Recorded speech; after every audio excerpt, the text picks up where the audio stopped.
Los flaps son superficies de control secundarias, también conocidas como elementos hipersustentadores. Entre los más comunes están los plane, stoled, split and flower flaps. El flap plano es el más sencillo de todos y está ubicado en la parte trasera del ala. Este se limita por la cantidad de sustentación que puede generar. La característica principal de estos flaps es que al extenderse aumenta el camber, pero no aumenta la superficie alar. Cuando el aire se va moviendo a través de esta superficie, va a llegar un momento en que se va a separar de la capa debido a que el fluido pierde energía, y en ese momento se van a comenzar a generar pérdidas y pues el flujo va a ser turbulento. Esto nos va a ayudar también a conseguir un momento de cabeceo que nos va a servir para la aproximación a las pistas de aterrizaje. Su ángulo óptimo de funcionamiento son 45 grados y con un ángulo de 30 y de 50 se puede obtener alrededor del 60% de la sustentación deseada. Este tipo de flaps produce de manera continua la sustentación del arrastre, lo que nos permite clasificarlo como un buen modelo para una aeronave tipo STOL, ya que nos va a permitir tener un despegue con menores distancias y una mejor aproximación al aterrizaje debido al momento de cabeceo. En estas imágenes podemos ver el enmallado de cómo se comporta el flap cuando lo extendemos a diferentes grados, a 0, 15 a 30, los índices o el coeficiente de presión, también a diferentes ángulos o posiciones axiales adimensionales, el coeficiente del lift y del drag, todos estos ejemplos anteriores para un experimento aplicado en un flap plano en un Boeing 777. Las mayores aplicaciones que tenemos están en aviones ligeros o aeronaves de tipo normal, acrobáticos y de fumigación, como se encuentran los Pipers y los Cessna de la serie 200 y 400. Este tipo de flaps es útil para las aeronaves tipo STOL, es fácil de fabricar debido a que su diseño no es tan complejo y es más económico respecto al mantenimiento y a la construcción de los otros flaps que vamos a analizar en este capítulo. Los split flaps eran un tipo de flap que se caracterizaba porque en su diseño la última porción de la cuerda del ala, solo la parte inferior correspondía al flap, mientras que la parte superior del ala, del borde de salida, permanecía inmóvil, como se observa en la imagen número 2.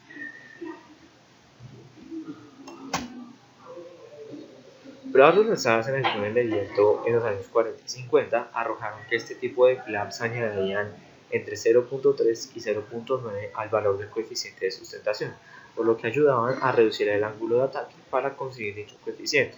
Adicional a esto, estos flaps generaban un alto coeficiente de arrastre. Como se observa en la gráfica número 4, el split flap genera un alto coeficiente de arrastre en relación al coeficiente de sustentación. Si se requería que la aeronave tuviese un coeficiente de sustentación de 1, usando un split flap, su ángulo no debería ser de 19 grados, sino de 7,9 grados. En la ecuación de la imagen número 6 se puede calcular la velocidad de pérdida, que es a la cual el avión puede volar de manera segura sin entrar en pérdida, donde B es la velocidad de pérdida, W el peso de la aeronave, S el área del ala, ρ la densidad del aire y CL max coeficiente de sustentación máximo. Su mecanismo de extensión era bastante sencillo, se resumía en un mecanismo de 4 barras con un actuador que extendía el flap desde la posición neutral hasta la posición deseada. Era un mecanismo bastante sencillo que no requería una gran complejidad debido a que su movimiento de entrada solo correspondía a la acción del pistón. Debido a su baja complejidad en el mecanismo de extensión, no requería de piezas tan pesadas que afectasen la integridad de la aeronave en vuelo. Los split flaps eran bastante livianos por lo que se usaban en aeronaves más pequeñas. Gracias a su fácil producción y a su sencillo mecanismo, se hacían muy económicos respecto a flaps de mecanismos más complejos o de aeronaves mucho más grandes. Se recomendaba para aeronaves STOL debido a que su baja complejidad y ligereza y su capacidad para generar coeficiente de arrastre durante el aterrizaje, manteniendo un ángulo de ataque bajo, reducía las probabilidades de entrar en pérdida y permitir un aterrizaje mucho más lento. Sin embargo, desde la implementación de plane flaps y flower flaps, su uso se ha ido reduciendo, por lo que solo se ha limitado a los aviones de primera generación. A continuación hablaremos del Fowler Flap. En términos generales se podría decir que el Fowler es un tipo de movimiento, el cual ayuda a aumentar la superficie alar. El flap de Fowler está situado en la parte inferior del ala. Se desplaza completamente hasta el extremo de la misma, aumentando su curvatura y superficie alar. Este tipo de flap optimiza el rendimiento del despegue. En las primeras etapas de la extensión del flap Fowler hay un gran aumento en el lift, pero el drag aumenta muy poco, lo que hace que el entorno sea ideal para el despegue. A medida que continúa extendiéndose, el flap se mueve hacia abajo, creando un poco más de lift, pero en esta posición crea mucho más drag. Para medirlo, en términos de un incremento lineal en los planos de la cuerda, se hace una aproximación práctica en la extensión real de la cuerda como una medida en la curva sobre la superficie superior de los elementos. En el caso del aterrizaje, que es cuando el flap está totalmente desplegado, el movimiento del flap no depende de la unión de este, sino específicamente de la superposición prevista del flap. La ecuación para describir el movimiento del Fowler de un flap en el borde de fuga está dada por esta ecuación, en la cual CW es la cuerda del ala, X1 es la traslación del primer flap en el plano de la cuerda del ala y X2 es la traslación del segundo flap en el plano de la cuerda del ala. Lo anterior depende del diseño del tipo de flap. Los flaps de Fowler a menudo tienen una serie de slopes para agregar energía al flujo del aire, entre los que podemos encontrar el Simple Slaughter Flap, el Single Slaughter Fowler Flap, el Fixed Main Double Slaughter Flap, el Articulating Vane Double Slaughter Flap, el Main Double Slaughter Flap y el Triple Slaughter Flap. Para iniciar tenemos el Simple Slaughter Flap. Este flap tiene un panel desarrollado con un borde de ataque aerodinámico.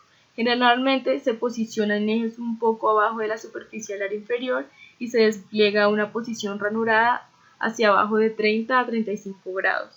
Este tiene una pequeña superposición de flap con el borde de fuga fijo, por lo que su movimiento Fowler es muy pequeño. Este no se mueve muy lejos del panel de la cavidad inferior como para desarrollar una buena entrada en la ranura.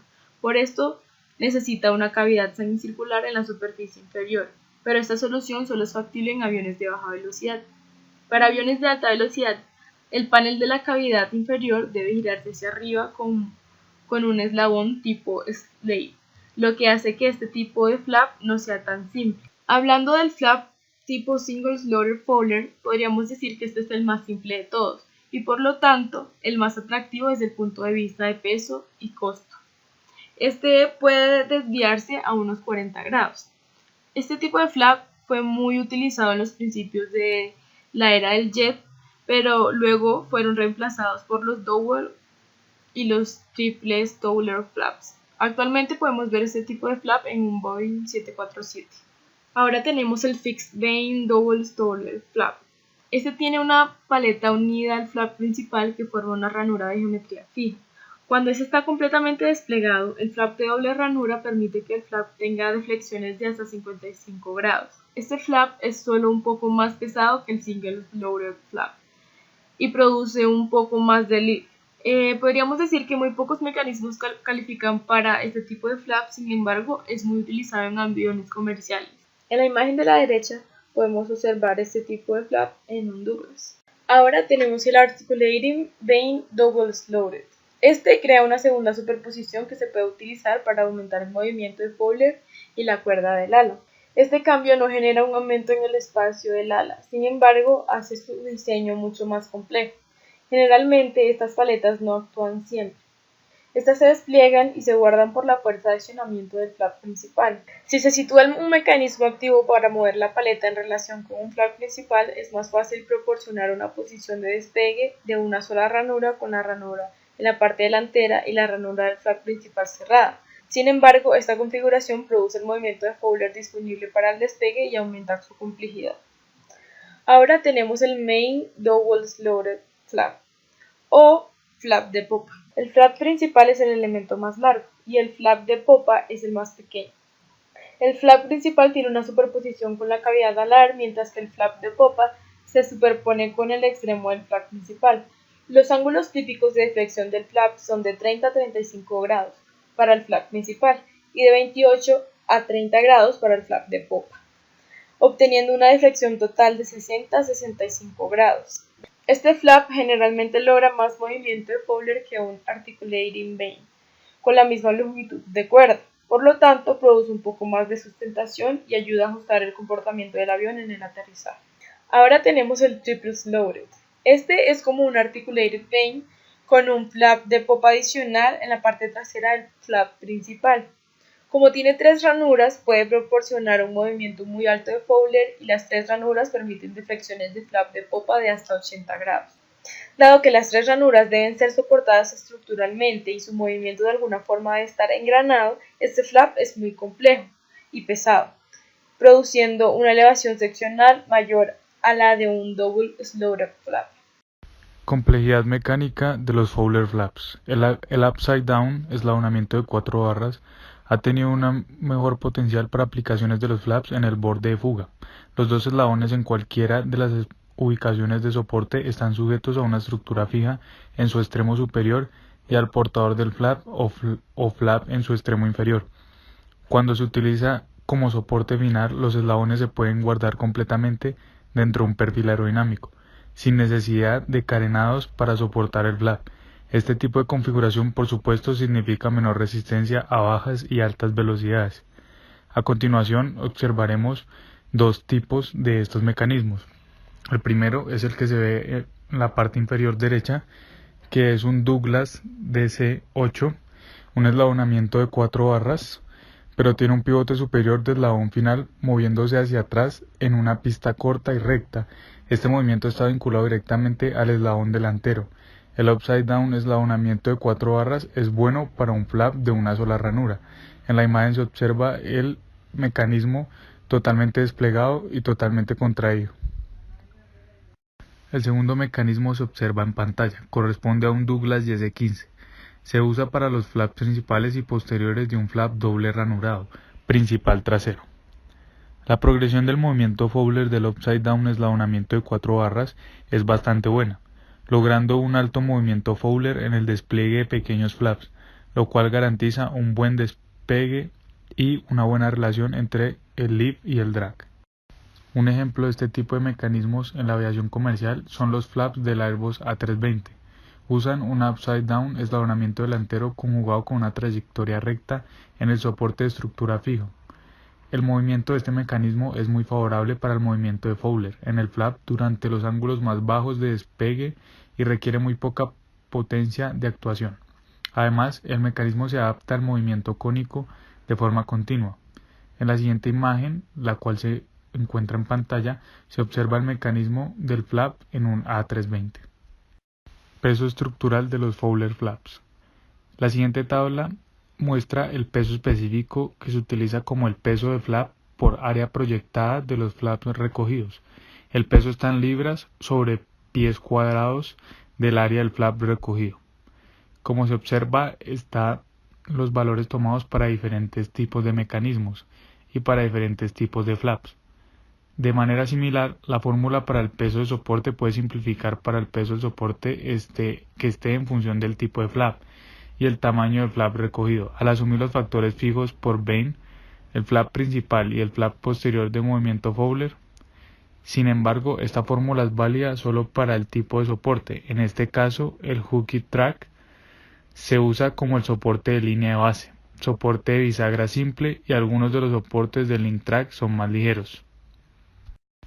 Otro elemento que se debe tener en cuenta en el peso del flap es el peso de actuación, casi independiente del tipo de flap. El peso de actuación está influenciado por el mecanismo de actuación. Para un accionamiento de eje sincronizado con un accionamiento de tornillo de gato, el rango correcto es un peso unitario de 2,2 a 2,5 libras por pie cuadrado de área del flap. Para un sistema de actuación con actuadores hidráulicos lineales individuales que vienen con un solo flap con bisagras, el peso de actuación es bastante menor, aproximadamente 1,5 libras por pie cuadrado de área de flap. Costos de producción y manufactura de los Fowler flaps. La estimación de costo en la actualidad podría basarse en el peso y el número de piezas. Los principales factores para este tipo de estimación de costo son el peso de las piezas, su complejidad contada por la cantidad de detalles y una constante que depende de las tasas de mano de obra, de la fracción de costo de los materiales y la relación con el costo total del avión. Según los datos anteriores y luego de consultas bibliográficas se planteó la siguiente ecuación. El costo de manufactura es igual a una constante por el peso por el número de piezas a la n. Dado el número de piezas, se contabiliza parcialmente según el peso. El recuento de piezas tiene o debería influir en el costo de la fabricación en una potencia inferior a 1, es decir, n menor a 1. Los estudios han indicado que un buen valor para n es 0,7. Teniendo en cuenta que el valor del peso se especificó anteriormente, se muestra en la siguiente imagen un ejemplo de cómo se contarían las partes en un flap simple ranurado. Luego de hacer el conteo de piezas según el tipo de flap, se encuentra la tabla que se ve en la imagen, la cual recauda todos los valores para tipos de flaps diferentes y con diferente eslabonamiento, dando un total del número de piezas. De esta manera, puede decirse que la estimación del costo de la construcción dependería parcialmente del número de piezas que tiene el tipo de flap. Entonces, según la elección del flap, el constructor tendrá en cuenta el costo de la construcción. Clasificando el impacto en el costo de producción de cada uno de los flaps en una escala de 1 a 5, 1 sería el tipo de flap con menos número de piezas, siendo el menor del de menor impacto. Y 5 sería el tipo de flap con mayor número de piezas, siendo el que más costo genera su producción.